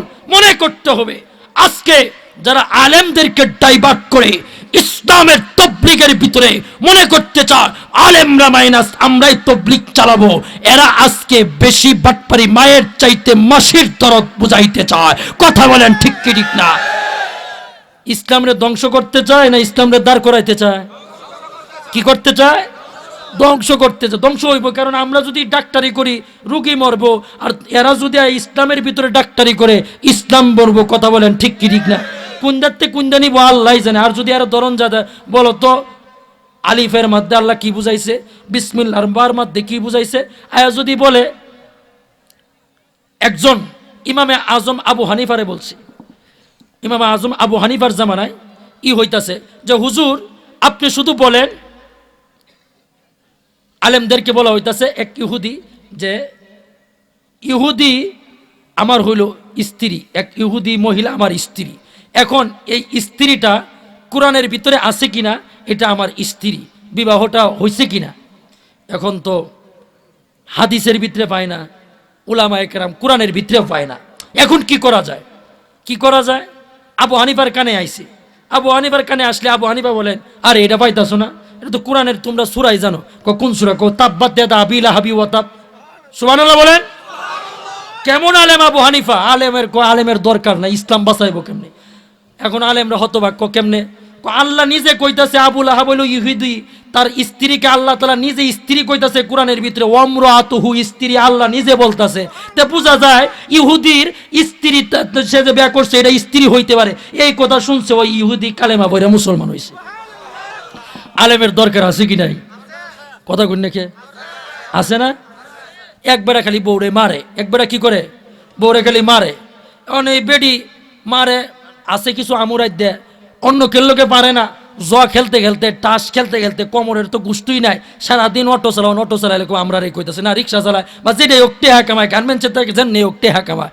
তো টেহা কামায় এসে এখন রাগ থাকে, মনে করুন সেটটা রাগ থাকার পরে যায় স্ত্রীর সাথে খুব রাগ দেখায়। এখন তরকারির ভিতরে লবণ না হইলেও মার দে, লবণ হইলেও মার দে, মরিচ যদি বেশি হয় তাও মার, মরিচ কম হইলেও মার। অন বেডি রমজান মাসে মরিচ চেক করন লাগবো। এখন ফতোয়া নিয়ে গেছে মুহাদ্দিসদের কাছে, মুফাসসিরের কাছে, এরা তো আর কিছু কইতারে না, কোরআন হাদিসও পাই না। এখন আবু হানিফার কাছে গেছে। আবু হানিফার কাছে যাওয়ার পরে, আলেমদের মুফতিদের কাছে যাওয়ার পরে বলতেছে, হুজুর এই ব্যাপারে কোনো সাজেশন আছে কিনা? কহা আছে তো। কোনতে? রাসূলের সাহাবী সমুদ্রে গেছে, রমজান মাসে সমুদ্রের পানি দিয়া ওযু করছে, গোসল করছে, নাকে পানি দিছে, মুখে পানি দিছে। রসুলরে আয়েশা বলছে, সমুদ্রের পানি দিয়া মুখে পানি দিলাম, নাকে পানি দিলাম, এটা কি আমরা রোজু হইছে না রোজা ভাঙছে? ওযু হইছে, রোজাও ভাঙছে না। সমুদ্রের পানি এটা কি লবণ? আমরা লবণের চাইতে কম না বেশি? কথা বলেন। হ্যাঁ, তবে বলতেছে যে তুমি যে লবণ চেক করবা, খাইও না, যেটা ঠোঁটের চিব্বার ভিতরে লাগবো, এর দ্বারা রোজা ভাঙতো না। সুবহানাল্লাহ বলেন। আলেম মুফতির দরকার আছে কি নাই? কথা বলেন না কেবে? আজকে আলেমদেরকে ডাইভার্ট করা হচ্ছে। পরিষ্কার মনে রাখতে হবে, যারা আলেমকে ছেড়ে তাবলীগ করতে চায় তারা আবু জেহেলের সেই লাল কুকুর ইহুদ খ্রিস্টানদের দালাল্লায় আজকে বাংলাদেশে এইগুলা কাজ করতেছে। কথা ঠিক না বে ঠিক? তো যাই হোক, আমি বলতেছিলাম বদর যুদ্ধের ভিতরে আল্লাহর নবী দোয়া করতেছেন আল্লাহর কাছে। আল্লাহ জিব্রাইলকে ডাক দিয়া বলে, জিব্রাইল কি যাও বদর প্রান্তে।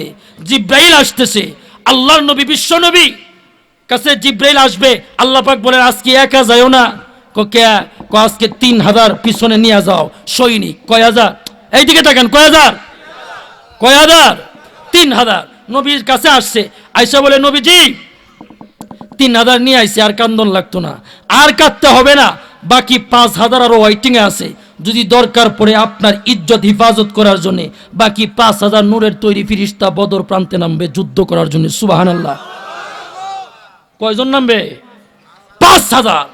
বিশ্ব নবী, দুজানের বাদশাহ নবী জনাবে মুহাম্মদুর রাসূলুল্লাহ সাল্লাল্লাহু আলাইহি ওয়াসাল্লাম নবী বদর প্রান্তে সাহাবায়ে কেরামরে নামাইছে, ফিরিস্তারা নামছে। এক সাহাবী কিছুক্ষণ পরে আয়া কইতেছে, রসুল শুনতাছি খালি আকবিল, অগ্রসর, কাউরে তো দেখি না। নবীজি বলেন, জিব্রাইল আলাইহিস সালাতু ওয়াস সালামের আওয়াজ। কার আওয়াজ? জিব্রাইলের আওয়াজ। এক সাহাবী আয়েশা বলে, তীর মারলাম, কাফেরের গোলাত লাগলো না, কিন্তু মরল কেমনে? রাসূলুল্লাহ বলে, নূরের তৈরি ফিরিস্তা মারছে। সুবহানাল্লাহ বলেন। ও মুসলমান, ফ্রান্স অনেক শক্তিশালী, আমরা তসবিহ জপতে পারি, মাঠে নামবো। আমরা যদি 100% মুসলমান হতে পারি, আমার শায়েখ আল্লামা জুনায়েদ আল হাবিব বলেন পরিষ্কার কথা, ফ্রান্সের বিরুদ্ধে আমরা বাংলাদেশ থেকে লড়াই করব, আঙ্গুল ইশারা করব, ফ্রান্সকে নূরের তৈরি ফিরিস্তারা মেট্রোকে পিটায়া তক্তা বানায়া দিবে। কথা বলেন ঠিক কি ঠিক না? কিন্তু আমরা তো কইতে পারবাম কেমনে? এই নেই বইতে করলে ফের নিচে উঠতে থাকি। হুজুর খালি নামাজ পড়াইবো আর আমরা খেরের ভিতরে বইয়া ওয়াজ শুনবো, বাড়ির ভিতরে হুইতে হুইতে ঘুমাবো। কথা বলেন, এই মান না? কথা ঠিক কি ঠিক না? যাক, হুজুর মনে হয় আসছে, আমার সময় মনে হয় স্বল্প। আচ্ছা, আরে ভাই ঘন্টা আনিমে মাহফিল আর কন্ট্রোল করানো লাগতো না, বক্তা আরো আছে না। এবার শুনেন, বিশ্বনবীর দুশ্মন আজকে বাংলাদেশ, নবীজি সাল্লাল্লাহু আলাইহি সাল্লামের ইসলাম বাংলাদেশে আসছে। দেখেন তো, আমাদের দেশের ভিতরে যে সমস্ত সুবিধা, একজন আপনি যদি কামলা রাখেন, কি রাখেন? কামলা। কামলারে যদি বলেন খেটটা বাচ্চা দিবা, র লাগাইয়া দিবা, তোমারে টেকাও দিতাম না, বাকি রাখবাম, সাথে সাথে 3 বেলা খাওনের ভিতরে 1 বেলা দেম। কামলায় যদি এইভাবে রাখেন, কামলা যদি কাম না করে, আপনি যদি দরবার বসান, তাহলে কি বিচারটা কামলার পক্ষে যাইব না আমনের পক্ষে আসবো? কেল্লা কি কামলারে সুবিধাই দিছেন না? কি দিছেন না? সুবিধাই দিছেন না। আল্লাহ তরিকাটা হইল নবীর, হুকুমটা কার? আল্লাহর। এখন আল্লাহ হুকুম করছেন, আমার নবীর ইজ্জত বাঁচাও। কার বাঁচাও? নবীর ইজ্জত। নবীকে ভালোবাসো, এটাই কি নবীর ইজ্জত বাঁচানো? এই হুকুম করছেন। এখন সুবিধা কি কি দিছেন? সুবিধা কি আমাদেরকে কম দিছেন না বেশি দিছেন? দেখেন তো, খাওয়ন, ফরন, সাথে সাথে আমাদের এই যা কিছু দরকার ইসলামের জন্য, আল্লাহর হুকুম পালনের জন্য, তা আমাদেরকে দিছেন কি দিছেন না একটু দেখি আমরা। ইসলামের জন্য একটা মসজিদ দরকার। বাংলাদেশের ভিতরে মসজিদ মনে হয় 300 মাইল পরে পরে পাওয়া যায়। কথা বলেন, কয় মাইল? কয় মাইল? আধা মাইল না, সবখানেই পাওয়া যায়। 300 মাইল না, বিদেশিরা ফ্রান্সে, তারপরে আমেরিকাতে 300 মাইল পরে পরে মসজিদ, আর বাংলাদেশে 300 কদমও আডন লাগে না, 20 কদম পরে মসজিদ। 2 দিন পরে রাগুটটা বললে, এই ভাই সাহেব কয় দূর যা, টেহা আমার আছে, মসজিদ কর, পোলা হয়েছে 60 টাকা, 7 জন লই এই নামাজ পড়বা। আছে কি নাই? রাগের ঠেলায় ওয়াকফ তো করেই না, নামাজ তো হয় না, জুমা নামাজ হইব, ওয়াকফই করে না, খালি রাখে। এর ভিতরে মনে করেন ফেরেশতাকে হিংসা, এটি কি মসজিদ হয়?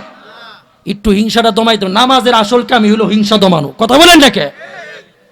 তো যাই হোক, মসজিদ দিছে ঘন ঘন, আলেম তো পাওয়াই যায় না। আলেম পাওয়া যায়? কথা কই নাকি? আমেরিকা তো আলেম মনে ঘন ঘন পাওয়া যায়, বাংলাদেশে আলেম পাওয়া যায়? বাংলাদেশে তো বাড়ি বাড়ি আলেম, কথা বলেন নাকি? বাড়ি বাড়ি আলেম। সুবিধা 2 নম্বর, 1 নম্বর মসজিদ গণ, মসজিদের সাথে আলেমও পাওয়া যায় কাছাকাছি। 3 নম্বর হুকুম দিছে কোরআনের ভিতরে। সংবিধান কোনটা মুসলমানের? সংবিধান কি? কোরআন। আমরা মেহনত করে আসতেছি, কোরআন এই দেশের ভিতরে কায়েম করতে চাই। এই দেশটাকে ইসলামিক রাষ্ট্র কোরআনের সংবিধানে সংবিধান চালু করে দেশকে চালাতে চাই। সেই দেশের ভিতরে কোরআনই হুকুমত কায়েম হবে। কে কে রাজি আছেন? হাত তুলেন। রাজি আছেন তো? এবার আসেন, বাকি যত সংবিধান আছে সমস্ত সংবিধান আমরা চাই না, কথা বলেন নাকি? কোন সংবিধান আমাদেরকে মুক্তি দিতে পারে না, একমাত্র কোরআনই দিতে পারে, কথা বলেন? কথা ঠিক কি ঠিক না? আজকে এই কোরআনের জ্ঞানে জ্ঞানান্বিত যারা, তারা দেখবেন তাদের মেধার ভিতরে বিকৃতি হয় না। আজকে আমরা এখানে আলেম উলামারা কথা বলি, আমাদের একটা সফটওয়্যার আছে কথা বলার, এই সফটওয়্যারটা কন্ট্রোল করে আল্লাহ। কে কন্ট্রোল করে? কিন্তু কোন মন্ত্রী আর মিনিস্টার যখন কথা বলে সংসদের ভিতরে, 10 জন সচিবে বক্তব্য লিখে দেয়, এরপরে ডানে আর বামের তো কয় যে স্যার এটা তো কইসুন না, এটা তো কইসুন না, এটা তো বলেন নাই, এটা তো বলেন নাই। বিভিন্ন কথার ভিতরে বিভিন্ন বলার কারণে কথা যখন এলোমেলো হয়, এরপরে দেখবেন মন্ত্রিত্ব জায়গা বিভিন্ন কথা রদবদল করার কারণে, কথা ছুটতে যাওয়ার কারণে, কথা বলেন ঠিক কি ঠিক না? কিন্তু আলেম উলামা তারা কথা বলে জিহ্বা নাড়ায়, বাকি বলে আল্লাহ, সুবহানাল্লাহ বলে। বলে কেডা? আল্লাহ। এবার আসেন, সুবিধা আলেম পাওয়া যায় গণ, কোরআন কোরআন ঘরে ঘরে আছে কি নাই? রাশিয়ার ভিতরে এক বুজুর্গ গেছেন, আল্লাহর ওলি। আল্লাহর ওলিরে এক মুসলিম মহিলা দেখে কইতেছে, বলতেছে, হযরত আপনাকে দেখে মনে হচ্ছে আল্লাহর ওলি, আপনার কাছে কি ইসলামের গ্রন্থ আল কোরআন আছে? বলে হ্যাঁ আল কোরআন আছে। কই একটু দেখেন, একটু আমাকে দেখান। দেখছে, দেখে সেটা বুকে জড়াইছে, কপালে একবার চুমু দেয়, কপালে একবার নেয়, মুখে একবার নেয়, বুকে একবার জড়ায় ধরে। আলেম বলে তুমি এটা কেন করতেছো? 40 বছর যাবত আল্লাহ পাকের ইসলাম ধর্মকে গ্রহণ করছি, আজ পর্যন্ত নাম শুনে আসতেছি, কিন্তু আল্লাহর কালামকে 2টা চোখ দেয়া দেখার সৌভাগ্য আমার হয় না। আজকে দেখলাম, এই কারণে বুকটার ভিতরে একবারে জড়ায়া ধইরা সেই 40 বছরের তৃষ্ণা মিটাইতেছি, সুবহানাল্লাহ। আর আমরা তো কোরআন পায়াও মর্যাদা বুঝি না, কেউ পায়া কেউ পায় না, চাইলেও পায় না, আর কেউ পায়াও গুরুত্ব দেয় না। আর আমরা তো ঘরের ভিতরে পায়া সেটাও মনে করেন যে ওইসে কোরআন শরীফ তো ধরারই না, একবারে দুলাবালু পড়তে পড়তে মা করে বাসা করতে করতে ধরি না, কথা বলেন ঠিক কি ঠিক না? কি পড়েছে? আইলো না বলে কি বলে পড়েছে। তো এই অবস্থা, কোরআন পাওয়া যায়। সাথে সাথে দেখেন আল্লাহ পাক এই দেশের ভিতরে যে একটা খাবার দিছে, এই খাবারটা পৃথিবীর অন্য কোনো রাষ্ট্রের ভিতরে এত দেয় নাই। বলে কেমন? অন্য দেশ আছে, রাষ্ট্র আছে, যেই খাবারটা আমাদেরকে দিছেন এটা হলো হালাল খাবার। এই হালাল খাবার যদি কেউ খায়, নেক কাজ করার জন্য তার দিলের ভিতরে আগ্রহ সৃষ্টি হয়, সুবহানাল্লাহ বলে। অন্য অন্য রাষ্ট্রের ভিতরে চীনে আল্লাহ তাআলা খাবার দিছে শুয়োরের বাচ্চা। কের বাচ্চা? শুয়োরের বাচ্চা। তারপরে আমেরিকাকে খাবার দিছে কুত্তার বাচ্চা, এটি তো কথা কয় নাকি? এরপরে ইন্ডিয়ারে খাবার দিছে গোবর, যদি গোবর দিয়ে খায় আর মাথার ভিতরে ডালে আর গোসল করে, কথা কয় নাকি? একটা হইছে, সমস্ত প্রেসিডেন্টের একত্রিত হইছে, হওয়ার পরে এখন বলতেছে দুপুরে লাঞ্চের সময় যে চায়নাকে বলতেছে, চায়নার রাষ্ট্রপ্রধানকে, আপনি কি খাইতে চান? কুত্তার বাচ্চা নিছে, শুয়োরের বাচ্চা নিছে। আমি শুয়োরের বাচ্চা খাবো। আমেরিকার কাছে নিছে, তুমি কি খাইতে চাও? অন্য অন্য দেশের কাছে নিছে, তুমি কি খাইতে চাও? এক একটা বলে যে আমি কুত্তার বাচ্চা পছন্দ করি।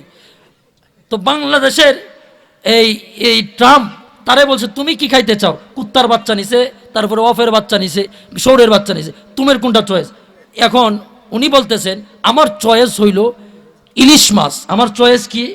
ইলিশ মাছ। বলে কেন? আমি বাংলাদেশ গেছিলাম, মাননীয় প্রধানমন্ত্রী শেখ হাসিনা আমাকে ইলিশ মাছ দিয়ে আপ্যায়ন করছে, ওই দিন যে খাইছিলাম জিহ্বার যে লাইগা আছে এটা এখনো লাইগাই রয়েছে, সুবহানাল্লাহ বলে। আর মোদি রেজে গেছে, তুমি কি খাইতে চাও? খোলসা মাছ বেগুন দেয়া, চিনে না। খোলসা মাছ কি দেয়া? বাংলাদেশে খাইছে, বাংলাদেশের মুসলমান ডাক্তাররা বলে কারো শরীর যদি সুস্থ রাখতে চায়, গোশত না শাকসবজি নয়, সুস্থ যদি রাখতে চায়, তার শরীরের ভিতরে মাছ যত যাবে তার শরীরের রক্ত এবং শরীরটা ভালো থাকবে, সুস্থ থাকবে। সুবহানাল্লাহ বলে। বলে এই মাছ অন্য দেশের ভিতরে খালি বড় মাছ কোরাল মাছ পাওয়া যায়, ছোটো মাছ আর পাওয়া যায় না। বাংলাদেশের ভিতরে আমি রিক্সাওয়ালা আছি, ছোটো মাছ পাওয়া যায়, যাও 20 টাকা নিয়ে যাও, চান্দা মাছ কিনে লই আও। কথা কইন ঠিক কি ঠিক না? কারণ হ্যাঁ যদি বড় মাছ দেখো 20 টাকা আছে, আমি মালিক না, 100 টাকার মালিক না, 200 টাকার মালিক না। আল্লাহ যে 200 টাকার মালিক বানাইছো বড় মাছ খাইতারে সেই ইসলাম পালন করবো, আমি পারতাম না। না তোরও পালন করার সিস্টেম দিয়ে 20 টাকার গুড়া মাছ দাঁড়ি না, তারপরে বিভিন্ন ধরনের মাছ দিয়ে দিছি, 20 টাকা বাইর করবে, সারাদিন রিক্সা মারায় আইবে, 20 টাকাতে মাছ কিনা বাড়ির যা বউ লয়ে খাইবে। সুবহানাল্লাহ বলে।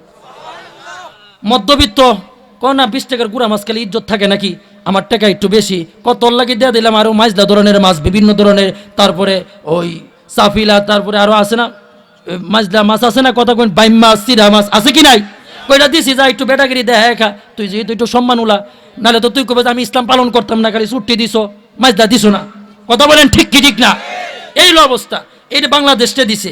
তারপরে বড় মাছ দিছে, আরে টেহার মালিক আমি, অনেক টাকা পয়সার মালিক, ও বেশি টাকার মালিক, তুই তো ছুটি আর খাইতে না, কবে ছুটি যারা দিছো হ্যাঁ আল্লাহ তোমার আল্লাহ আল্লাহ ডাকুক, আমি তো ডাক্তারতাম না, করা তোর লাগে বড় বড় মির্কা মাছ, রুই মাছ, পাঙ্কাশ মাছ, তারপরে আরো বিভিন্ন ধরনের দেয়া দিছে, এটা খাত, এরপরে আমারে ডাক। যদি এটাও না ভাল লাগে তো শোন, এই ইলিশ মাছ দিছি, মাছের রাজা ইলিশ, পদ্মার ভিতরে পাওয়া যায়, বাংলাদেশের ভিতরে, পেটটা বইরা খাইবে, মনটা বইরা আমি আল্লাহরে ডাক দিবে। সুবহানাল্লাহ বলে। মনটা বইরা কারে না খাজা বাবারে কারে না কই না, জুড়ে আল্লাহ বলেন। এই অবস্থা। তো বাংলাদেশের সুবিধা কম দিছে না বেশি দিছে?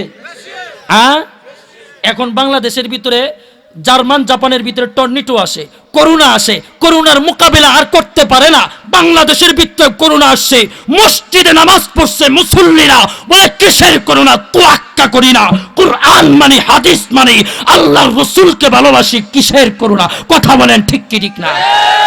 আইন হইছে মুসল্লি আইতো না, ইমাম সাহেব ঘোষণা দেয়, মুসল্লি চাই না, ইমাম সাহেব ঘোষণা দেয়, মুয়াজ্জিনেও কয়, পিছন দিকে দেয় যে মসজিদ আরো বেশি ভরা, বারান্দা সহ ভরা, পিছন দিয়ে বলে যে বারান্দার পরে যে রাস্তা আছে এটাও কার্পেট বিছায়া দেন, মুসল্লি আসতে আছে। কথা বলেন ঠিক কি ঠিক না?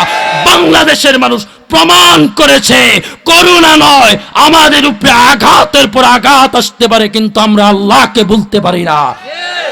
কথা ঠিক কি ঠিক না? ইমান দুর্বল না বেশি? বেশি।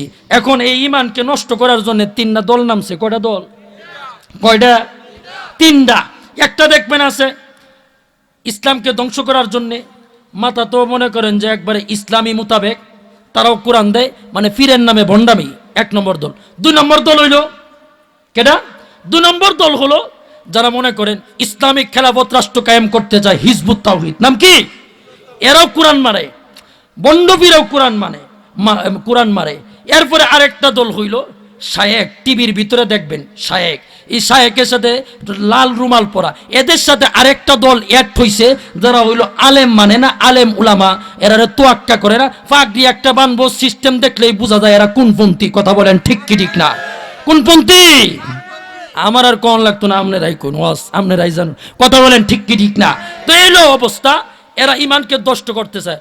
এই পন্থীও কিন্তু কোরআন মারে, বন্ডপীরাও কোরআন মারে, তারপরে মাঝখানে যার একটা বলছি হিজবুত তাওহীদও কোরআন মারে। এখন বলবেন হুজুর এরা কোরআন মারে, তো পেঁয়াজ দেখলাম আপনার ভিতরে, সবাই তো এরা কোরআন মারে। এমন একটা ঘটনা কইতাম, 3 বাদাম মিয়া রুটি 4টা নিয়ে বইছে, বওয়ার পরে এখন বলতেছে হুজুর কয় মিনিট শেষ করে দিলাম? আচ্ছা আচ্ছা আচ্ছা। 3 বাদাম মিয়া কোরআন তো মারে, দেখেন কোরআন মারে কেমনে, হাদিস মারে কেমনে, খালি মানলেই তো হইতো না।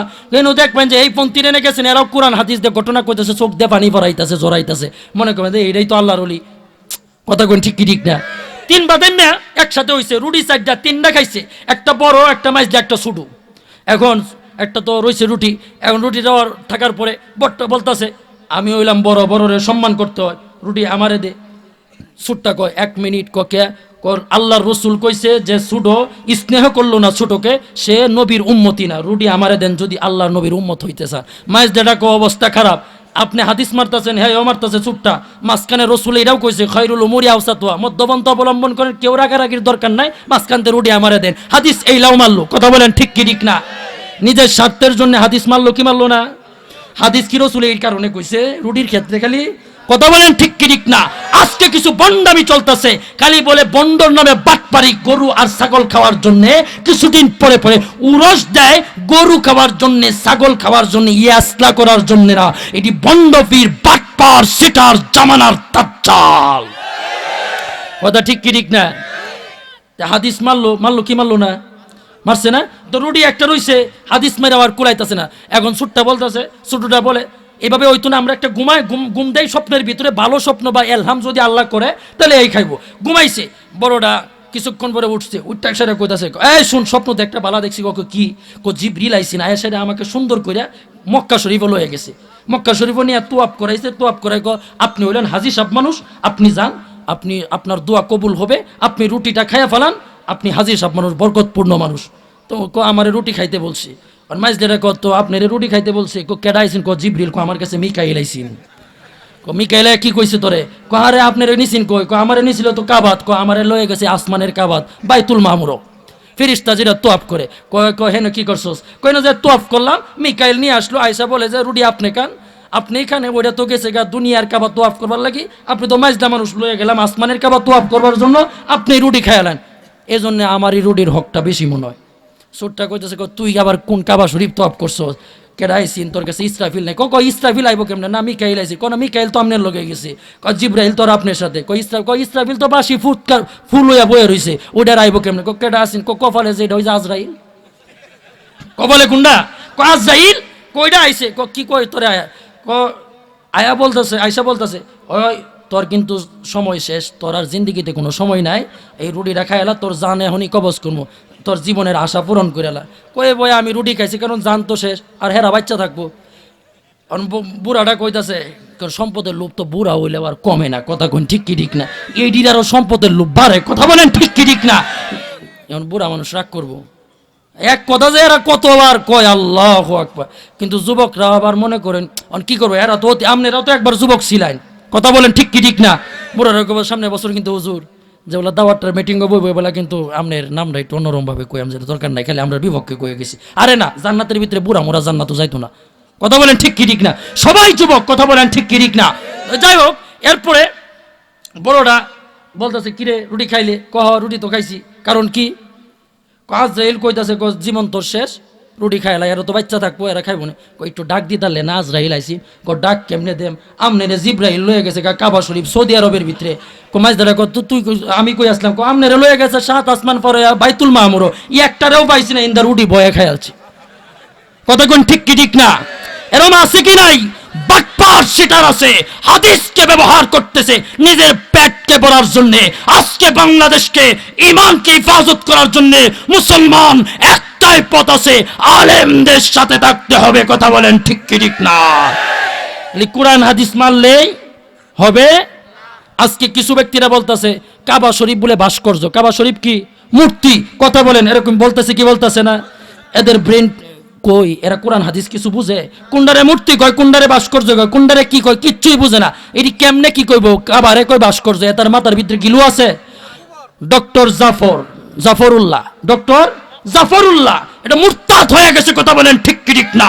এর জানাজা পড়া যাবে না বাংলার মাটিতে, কোন আলেমের জানাজা পড়বে না, কারণ এরা কাবারে কয় কি মূর্তি, কি কয়? নাউজুবিল্লাহ বলেন।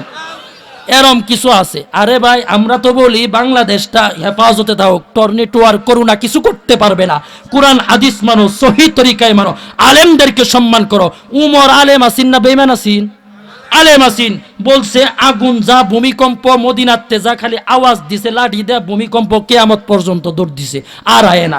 আলেমদেরকে যতদিন পর্যন্ত বাংলাদেশে সম্মান করা হবে, ততদিন পর্যন্ত বাংলাদেশে কোন ধরনের কোন সেই তা কিছু করতে পারবে না। কথা বলেন ঠিক কি ঠিক না?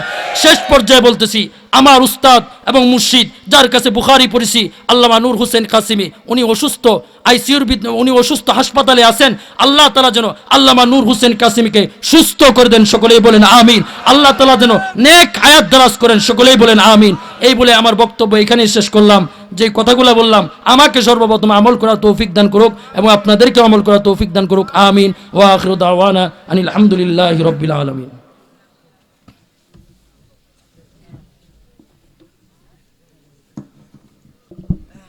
আলহামদুলিল্লাহ, সুম্মা আলহামদুলিল্লাহ।